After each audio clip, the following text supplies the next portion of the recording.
Hello students, आज हम लोग करने जा रहे हैं मोशन, फोर्स और वर्क पर एनर्जी एक ही वीडियो में। अगर आप क्लास 11th का रिवीजन चाहते हैं या फिर आप KVPY NTSC या NSCJS की तैयारी कर रहे हैं तो ये वीडियो आपके लिए हेल्पफुल होगा। तो चलिए शुरू करते हैं। सबसे पहले मोशन में जो बेसिक लॉज होते हैं, अगर एक्सेलरेशन कांस्टेंट है तो आप इन तीनों को डिफाइन कर सकते हैं। v is equal to U plus A T. V यहाँ पे फाइनल स्पीड है या फाइनल वेलोसिटी अगर हम लोग कहें, u initial velocity, a acceleration और t टाइम टेकन। ऐसे ही s is equal to U T plus half A T square. s यहाँ पे डिस्प्लेसमेंट को रिप्रेजेंट करता है। v square is equal to U square plus 2as। ये यहाँ पर बिना टाइम के अगर हम बाकी के जो चार वेरिएबल्स हैं या फिर अगर उनका वैल्यू दिया भी हुआ है तो अगर हम उन चारों को रिलेट करना चाहें तो वो हमें इस थर्ड इक्वेशन से किया जा सकता है। उसके बाद है, अगर प्रोजेक्टाइल मोशन में मैक्सिमम हाइट देखी जाए तो वो होता है you square sine square theta by 2g, जहां पर प्रोजेक्टाइल को u वेलोसिटी से फायर किया गया है थीटा डिग्रीज के एंगल पर ग्राउंड के मुकाबले। तो यहाँ पर मैक्सिमम हाइट जो होती है वो होती है you square sine square theta by 2g।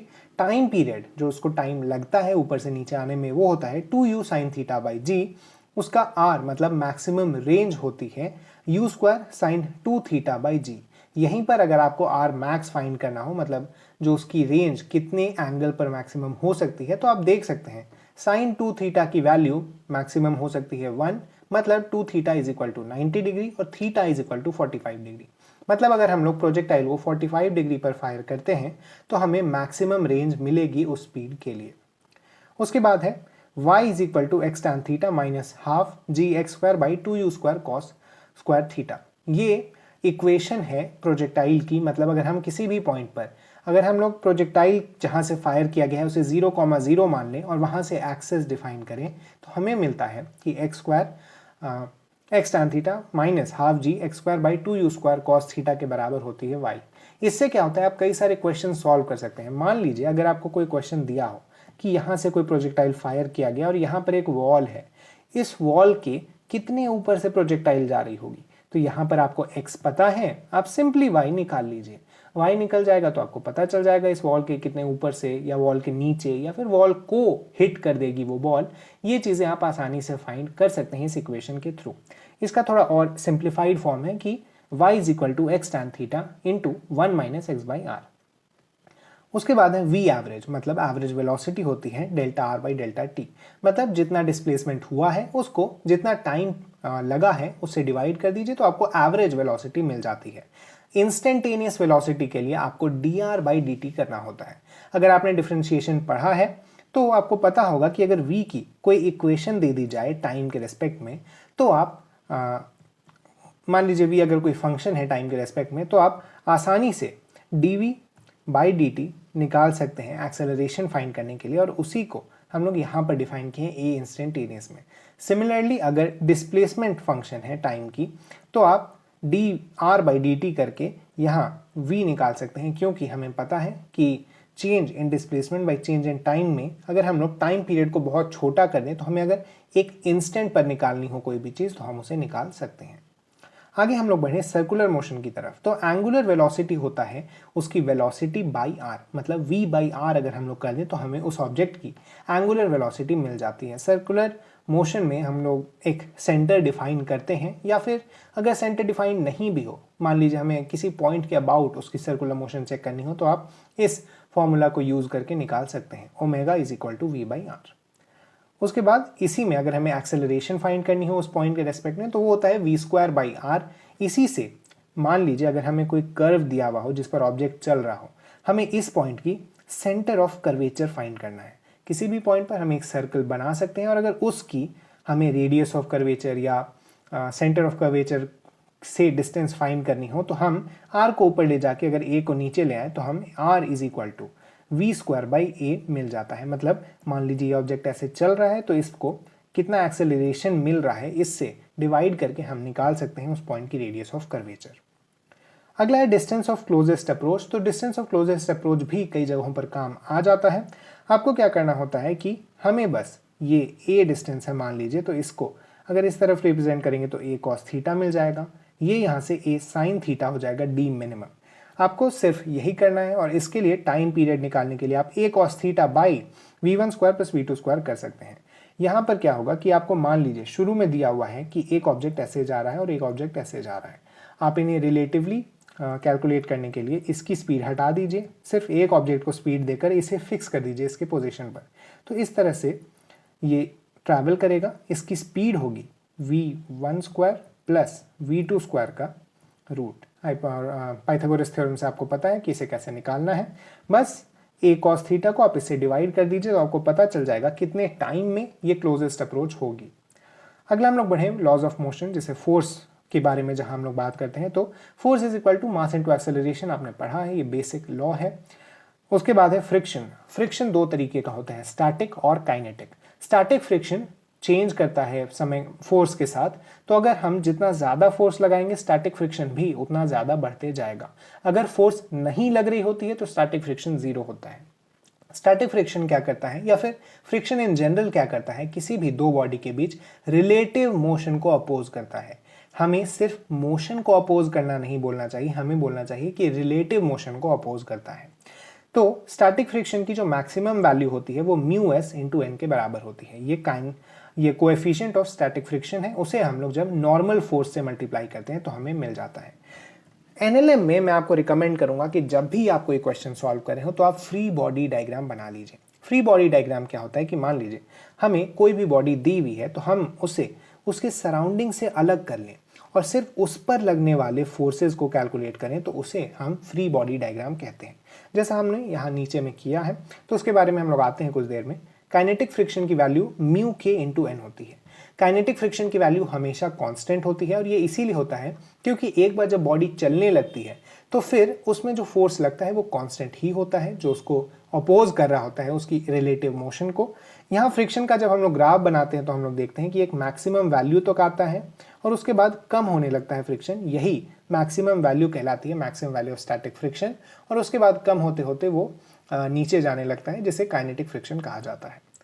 Angle of repose एक ऐसा एंगल है जब हम एक इंक्लाइंड प्लेन पर अगर एक ब्लॉक को रख दें तो एक ऐसा एंगल जहां पर रखने पर वो ब्लॉक स्लाइड करना शुरू हो जाए उसे एंगल ऑफ रिपोज कहते हैं।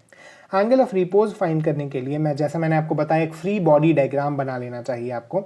ये फ्री बॉडी डायग्राम क्या है कि मान लीजिए ये एंगल थीटा है तो यहाँ से ये एंगल भी थीटा ही आता है। ये देखिए ये 90 है तो ये 90 माइनस थीटा, और फिर यहाँ से परपेंडिकुलर जब हम लोग ड्रॉ करेंगे तो ये थीटा हो जाएगा।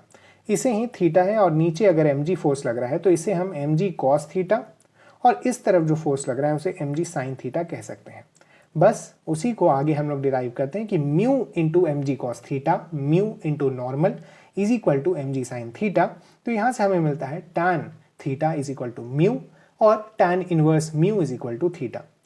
अगला है सेंट्रीपेटल फोर्स। सेंट्रीपेटल फोर्स निकालने के लिए हमें, जैसा हमने ऊपर पढ़ा था, किसी सर्कुलर मोशन में AR होता है v स्क्वायर बाई आर या फिर omega square R. Centripetal force के लिए सिर्फ उसे m से मल्टीप्लाई कर देना है। उस एक्सेलरेशन को जब आप मास से मल्टीप्लाई करेंगे तो आपको फोर्स मिल जाएगा। तो m a square by R या m ओमेगा स्क्वायर आर के बराबर होती है सेंट्रीपेटल फोर्स। अगला हम लोग आते हैं वर्क पावर एनर्जी पे। तो वर्क को डिफाइन करते हैं हम लोग फोर्स और डिस्प्लेसमेंट के डॉट प्रोडक्ट के साथ। इस वेक्टर रिप्रेजेंटेशन को आपको याद रखने की काफ़ी ज़रूरत है क्योंकि कई बार आप डायरेक्टली वेक्टोरियली ही इन्हें सॉल्व करके आसानी से आंसर निकाल सकते हैं। तो आपको अगर छोटे फॉर्म में वर्क निकालना हो तो आप लिख सकते हैं dw is equal to F dot D R, और अगर f कांस्टेंट है तो आप इसे इंटीग्रेशन से बाहर निकाल लीजिए वर्क कैलकुलेट करते वक्त। अगर f वेरिएबल है तो आप इंटीग्रेशन के अंदर ही रखते हुए उसको dr के साथ इंटीग्रेट करिए। वर्क का ऐसा यूनिट जूल होता है जिसे हम न्यूटन मीटर भी कह सकते हैं। फोर्स इनटू डिस्प्लेसमेंट होता है, इसीलिए इसे न्यूटन मीटर भी कहा जा सकता है। काइनेटिक एनर्जी की वैल्यू होती है हाफ mv स्क्वायर, जैसा आपने पहले भी पढ़ा है। और अगर हम मोमेंटम को काइनेटिक एनर्जी के टर्म्स में लिखना चाहें तो वो होता है रूट अंडर 2m ke। आप आसानी से इसे डिराइव कर सकते हैं। आपको mv का वैल्यू निकालना है पोटेंशियल मोमेंटम के लिए, और काइनेटिक एनर्जी की वैल्यू हाफ mv स्क्वायर दी हुई है। तो आप जब काइनेटिक एनर्जी को 2m से मल्टीप्लाई करते हैं तो आपको मिलता है m स्क्वायर v स्क्वायर। उसे रूट में ले लेने से आपको mv मिल जाता है जो कि मोमेंटम का वैल्यू होता है। उसके बाद है कि अगर आपको फाइनल और इनिशियल काइनेटिक एनर्जी दी हुई है या फिर अगर आपने कैलकुलेट की है तो आप work done on the system निकाल सकते हैं। किसी भी सिस्टम में जितना एक्सटर्नल वर्क और जितना इंटरनल वर्क हुआ है उसको आप difference of final and initial kinetic energy के रूप में लिख सकते हैं। ये चीज़ आपको याद रहनी चाहिए, क्योंकि कई बार क्या होता है कि आप इससे ज़्यादा जल्दी क्वेश्चंस को हैंडल कर सकते हैं। उसी के बाद work done by conservative forces को आप माइनस ऑफ पोटेंशियल एनर्जी के चेंज भी लिख सकते हैं। इसको भी याद रखने की कोशिश करें, क्योंकि क्या होता है कि ग्रेविटेशन से रिलेटेड कई बार क्वेश्चंस में आप इस फॉर्मूले को यूज़ करके बिना मोशन के एनालिसिस में गए हुए इस चीज़ को लिख सकते हैं कि जैसे हम लोग जानते हैं ग्रेविटेशन, इलेक्ट्रोस्टैटिक फोर्स सब जो होता है ये सारे कंजर्वेटिव फोर्सेस हैं। तो इनमें जो वर्क होता है या इनके द्वारा जो वर्क होता है वो negative of change in potential energy के बराबर होता है। उसके बाद अगर आपको पोटेंशियल एनर्जी दी हुई है तो आप फोर्स कैसे निकालेंगे उस समय, मतलब कंजर्वेटिव फोर्स को पोटेंशियल एनर्जी से आपको अगर डिराइव करना हो, अगर आपको फोर्स निकालना हो पोटेंशियल एनर्जी का यूज़ करते हुए, तो उसका पार्शियल डिफरेंशिएशन कर देना है आपको तीनों एक्सिस के अलोंग।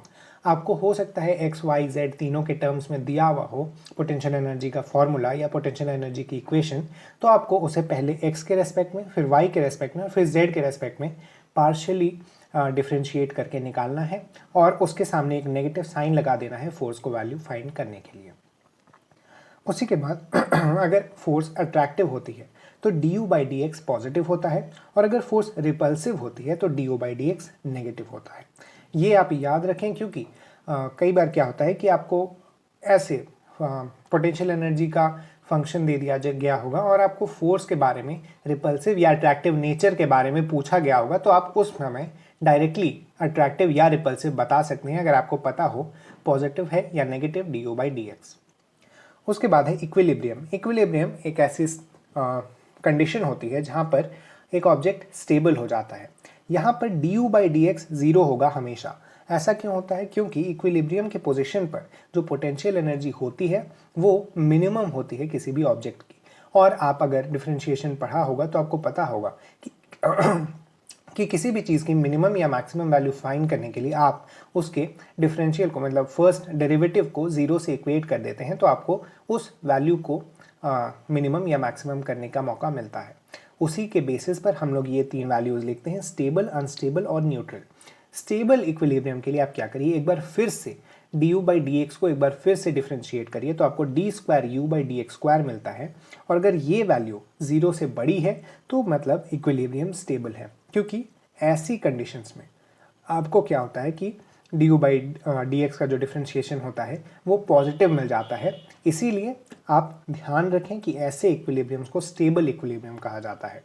अनस्टेबल इक्विलिब्रियम में क्या होता है, इस इक्विलिब्रियम पोजीशन से अगर ऑब्जेक्ट को थोड़ा हिला दिया जाए तो वो वापस इस पोजीशन पर नहीं आएगा। न्यूट्रल इक्विलिब्रियम में क्या होता है कि अगर इस पोजीशन से थोड़ा आगे या पीछे कर दिया जाए तो वो उस आगे या पीछे वाली पोजीशन पर ही रह जाता है, मतलब वो कोई दूसरी इक्विलिब्रियम स्टेट को अचीव कर लेता है। ऐसे स्टेट्स को न्यूट्रल इक्विलिब्रियम कहा जाता है और यहाँ पर D square you by D x square की वैल्यू ज़ीरो के बराबर होती है। अगला है स्प्रिंग।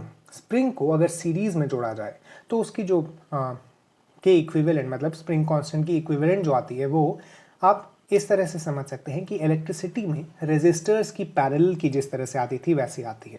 मतलब अगर सीरीज में जोड़ दिया जाए तो 1 by K equivalent is equal to 1 by K one plus 1 by K two करते करते 1 बाई के एन तक आपको लाना होगा।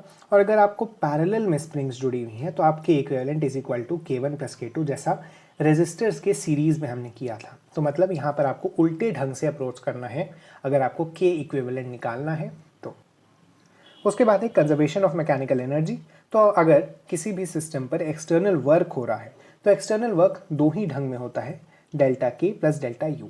तो इसमें आपको ये समझना है कि डेल्टा के प्लस डेल्टा यू की वैल्यू ही वर्क एक्सटर्नल वर्क के बराबर होती है। और इसमें एक स्पेशल केस तब होता है जब एक्सटर्नली कोई वर्क ना हो रहा हो, मतलब अगर पोटेंशियल एनर्जी काइनेटिक में या काइनेटिक एनर्जी पोटेंशियल में चेंज हो रही हो, तो उस केस में आपको लिखना होगा delta K is equal to minus of delta U, या फिर यहाँ पे इस माइनस साइन को इधर ले आएंगे तो minus of delta K is equal to delta you.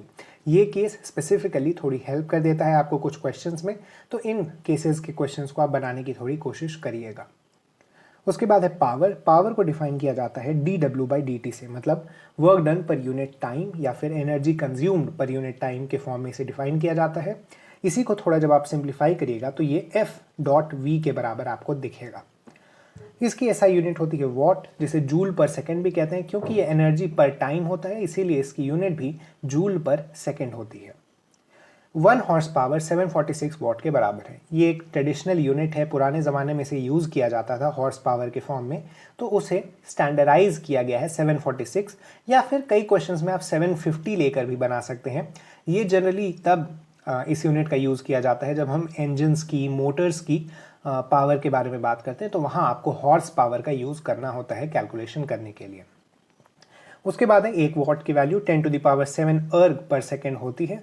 जैसा हम लोग जानते हैं, ये निकालने के लिए आपको बस कन्वर्ट कर देना होगा उसे उस यूनिट में। फिर है 1 किलोवाट आवर की वैल्यू 3.6 × 10⁻6 जूल होती है। ये असल में जनरली यूज़ किया जाता है इलेक्ट्रिसिटी वगैरह नापने के लिए। इसे 1 यूनिट, आपने सुना होगा, आपका जब भी इलेक्ट्रिसिटी बिल आता है तो आपको आता होगा 500 यूनिट्स, 300 यूनिट्स, तो उसका मतलब यही है कि 1 किलोवाट के पावर को 1 घंटे तक जब चलाया जाता है तब जितनी एनर्जी कंज्यूम होती है वो होता है ये 1 किलोवाट आवर। उसके बाद है एफिशिएंसी। तो एफिशिएंसी का मतलब होता है output power by input power, जितना पावर उस मशीन के द्वारा बाहर निकाला जा रहा है बाय जितना पावर उस मशीन को दिया गया, इससे हम उस मशीन की एफिशिएंसी निकाल सकते हैं। जनरली आप देखिएगा 25-30% तक ही एफिशिएंसी जाती है, क्योंकि 100% एफिशिएंट मशीन बनाना पॉसिबल नहीं होता है। उसके बाद है सर्कुलर मोशन। सर्कुलर मोशन के बारे में हमने पहले भी थोड़ा पढ़ा है, यहाँ हम लोग फिर से उसको डिस्कस कर लेते हैं कि रेडियल एक्सेलरेशन, जैसा हम लोग जानते हैं आर ओमेगा स्क्वायर होता है, आर ओमेगा स्क्वायर, या फिर v²/r भी कहते हैं इसे। ये नेगेटिव इसके आगे लगाया जाता है क्योंकि ये डायरेक्टेड होता है रेडियल डायरेक्शन की तरफ के ऑपोजिट। मान लीजिए ये एक सर्कल है, यहाँ पर इस वेक्टर को हम लोग कहेंगे रेडियल डायरेक्शन, और इसका जो एक्सेलरेशन होता है वो अंदर की तरफ होता है, इसीलिए इसे नेगेटिव साइन के साथ रिप्रेजेंट किया जाता है। और टैंजेंशियल एक्सेलरेशन आपको पता है, अल्फा यहाँ पर अगर हो तो alpha into R is equal to A के बराबर होता है, ए टैंजेंशियल, तो इसे आप टैंजेंशियल एक्सेलरेशन कह सकते हैं। और यहाँ पर जो वेक्टर मैंने लगाया है एक्स्ट्रा, वो रिप्रेजेंट करता है कि ये टैंजेंट के अलॉन्ग है सर्कल के। उसके बाद रेडियस ऑफ कर्वेचर, जैसा मैंने आपको पहले भी बताया था, रेडियस ऑफ कर्वेचर निकालने के लिए आप v²/a जो कि उस पॉइंट पर लग रहा है उसे यूज करें तो उसे आपको r मिल जाता है उस पॉइंट के लिए। बैंकिंग ऑफ रोड्स एक कॉन्सेप्ट है, तो इसमें क्या होता है कि जैसा मैंने आपको शुरू में बताया था, आपको एक फ्री बॉडी डायग्राम बना लेना चाहिए ऐसे केसेस में। और बैंकिंग ऑफ रोड से क्या होता है कि कई बार रोड्स के टर्निंग्स में एक्सीडेंट्स होने के खतरे रहते हैं, तो बैंक कर दिया जाता है रोड्स को, जिसकी मदद से क्या होता है कि जो मैक्सिमम स्पीड ऑफ टर्निंग होती है उससे मैच किया जा सकता है रोड्स की स्थिति को बिना टायर्स पर बहुत ज़्यादा फोर्स दिए। तो इससे एक काफ़ी ये हेल्पफुल टेक्नोलॉजी है हम लोग कह सकते हैं, क्योंकि इसके एब्सेंस में जो टायर्स होते हैं वो घिस जाते हैं। तो इससे बचने के लिए बैंकिंग ऑफ रोड्स लगाई जाती है, ताकि उन जगहों पर रोड्स को थोड़ा ऊपर उठा दिया जाता है ग्राउंड लेवल से, ताकि वहाँ पर टर्निंग आसान हो सके। इसके साथ ही अगला है वर्टिकल सर्कल। वर्टिकल सर्कल एक ऐसा कॉन्सेप्ट है, मतलब अगर हम इस तरह से एक सर्कल बनाएं और यहाँ से किसी ऑब्जेक्ट को फेंकें तो क्या वो सर्कल पूरा करेगा या फिर नहीं, इससे रिलेटेड ये कॉन्सेप्ट है। तो इसमें अगर हमें सर्कल कंप्लीट कराना है तो नीचे कम से कम √5gl फोर्स देनी होती है उस सर्कल, उस ऑब्जेक्ट को, वेलोसिटी देनी होती है उस ऑब्जेक्ट को, तभी वो कंप्लीट सर्कल पूरा कर सकता है। लेकिन अगर यहाँ पर एक लोअर सपोर्ट भी है, मतलब किसी ट्यूब के अंदर अगर हम लोग उसे फेंकें तो हम √4gl से भी काम चला सकते हैं। इसे आप वर्क और एनर्जी के कॉन्सेप्ट से समझ सकते हैं कि हमें यहाँ 2L ऊपर जाना है, या हमें यहाँ भी 2L ऊपर जाना है, तो हमें mg × 2L की वैल्यू ½ mv² के बराबर करनी होगी इस केस में। तो यहाँ से हम देख सकते हैं आसानी से v = √4gl आ जाता है। यहाँ पर क्या दिक्कत होती है कि जो यहाँ ऊपर पहुँचने के बाद इस ऑब्जेक्ट को गिरने का खतरा रहता है। अगर हम √4gl से इसे फेंकेंगे तो यहाँ आते आते इसकी वेलोसिटी 0 हो जाएगी, और 0 वेलोसिटी के साथ ये नीचे गिरना शुरू हो जाएगा। ये ना हो इसी के लिए कुछ और वेलोसिटी दी जाती है, ताकि ये आगे भी कंटिन्यू करे और इस सर्कल को कंप्लीट कर सके। अगर हम थोड़ा ज़्यादा थोड़ा कम देकर छोड़ देंगे, या फिर अगर थोड़ा कम ही फोर्स हमने वेलोसिटी हमने इसे दिया, तो ये यहाँ से ही प्रोजेक्टाइल मोशन करते हुए वापस आ जाएगा और इस तरह से ये सर्कल पूरा नहीं हो पाएगा, मतलब ये आधे सर्कल पर ही प्रोजेक्टाइल करना शुरू कर देगा। इस तरह के क्वेश्चंस भी आपसे पूछे जा सकते हैं। आपको बेसिक फंडामेंटल्स पर स्टिक करना है, तब आप इन क्वेश्चंस को आसानी से सॉल्व कर सकते हैं। इसी के साथ ये वीडियो खत्म हुआ। Thank you.